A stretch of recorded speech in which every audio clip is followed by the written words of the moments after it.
All right, real talk. If you're not getting what you want out of life, it's probably not your work ethic. It's probably not your strategy, and it's probably not your commitment. It's most likely your emotional state at any given point. In today's video, I'm going to break down why emotional mastery is the secret weapon behind every success story that you admire. And more importantly, I'm going to give you simple exercises to get control of your emotions back fast.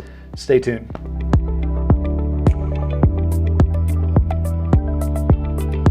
Welcome back. This is Kevin. We got to kick off with a fun fact. We got to get right into it. And we're going to two of the premier institutions, Harvard and Yale. First off, from Yale's Center of Emotional Intelligence, they determined through studies that people who have higher emotional intelligence outperform people in leadership by 20%. That means that business outcomes are magnified by 20% by people who have higher emotional intelligence. And if we go right down the street, Harvard Business Review reported that 90% of top performers credit high EQ more than IQ as the reason for their success. So what the heck does this mean? Why is that even important to us in this video? Well, what it means is that it's not what's happening around you that determines your success. It's how you feel about what's happening around you that can determine your success. And more importantly, beyond feelings, it's how you respond to the circumstances that will shape your success. You know, it reminds me, like early in my career when I was starting my business, I always let the stress get to me, the pressure get to me, build the business, go bigger, more. That was always my mantra.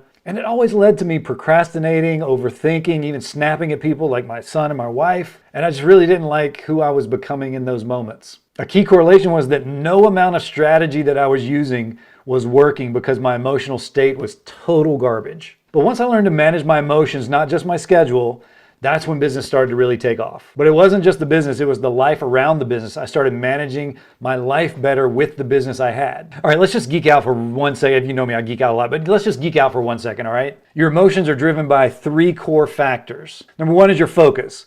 What are you paying attention to? Number 2 is your language, the words you're using to describe your experience. And number 3 is physiology, your physical state, your breathing, your movement. All right, another fun fact. Let's just get all into it. Frontiers in Psychology reported that a change in your physical being, in your physical state, can significantly increase your emotional state. So what does that mean? Standing tall can literally make you feel more confident. All right, let's try something here. Sit slumped over.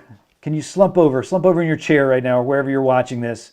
Be safe, but slump over and breathe slowly. But not just slowly, breathe shallow. Now I want you to think about your biggest goal, the biggest thing, the one that would light you on fire. What would that be? Think about it while you're slumped over, breathing slowly. Do you feel excited about it? No, you don't? No, it's hard, right? It's hard to feel excited about your big goal, the one you're really going for, when your physical being is like that. Now sit up, shoulders back, breathe deep. Breathe deep, come on. Now think about your goal. Are you excited about it? I hope so. It's much easier to be excited about your goal because of your physiology. Track with me? So if emotions are a byproduct of your focus, your language, and your physiology, how in the world do you reset all of those when life is not going your way, when it maybe gives you a sucker punch? What happens when life gets hard? How do you maintain your emotional balance? I'm going to give you a 3-step strategy. It's very easy, very quick. This is how you really reset your emotions once you notice they're going away you don't want them to go. Number 1, move your body. You'll see people jumping on mini trampolines or moving their arms up in the air. I keep these things by my desk. They're just little grip things, and I do like this.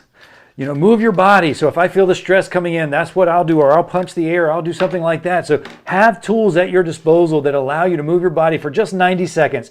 Give me 90 seconds of altered movement that is not in your normal state, and that will help you change your emotions. Step 2, change your focus, meaning ask yourself new questions. Instead of asking yourself, why is this happening? Ask yourself, what is the one thing that I'm supposed to learn from this circumstance? Or ask yourself, is this true?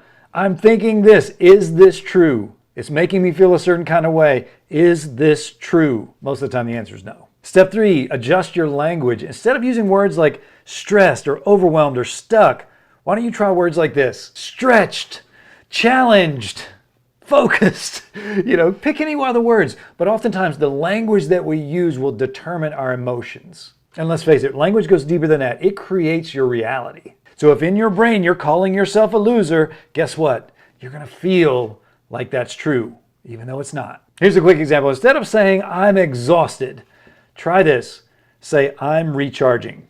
And just notice what happens to your mental capacity, your emotional state, and your being. Your willingness to move your body, your willingness to change your focus, your willingness to use different language. That all will hinge on really creating a positive state for yourself. And if we're being totally transparent here, most people will not make these changes until life gets easier, meaning it's much easier to move your body or to use positive language when everything is rosy. What if we flip the script on that? What if we flip the switch? When life starts responding in a way that you don't want, what if you went to these 3 steps and you changed it when life was tough? How would that serve you? Because here's what I know. When you master your emotions and you master managing your emotions when life is hard, you make better decisions under pressure. You communicate more powerfully and you stay resilient while others collapse. Because when you're emotionally strong, you seek solutions instead of reacting to problems. And that is real leadership. And if you got something from this, I want to encourage you to subscribe to my channel or give me a thumb. Give me some encouragement to keep making videos like this. And if you want to really dive deeper and really become part of my world, go to coachkevinhoover.com. We've got the Momentum Mastermind that meets bi-weekly.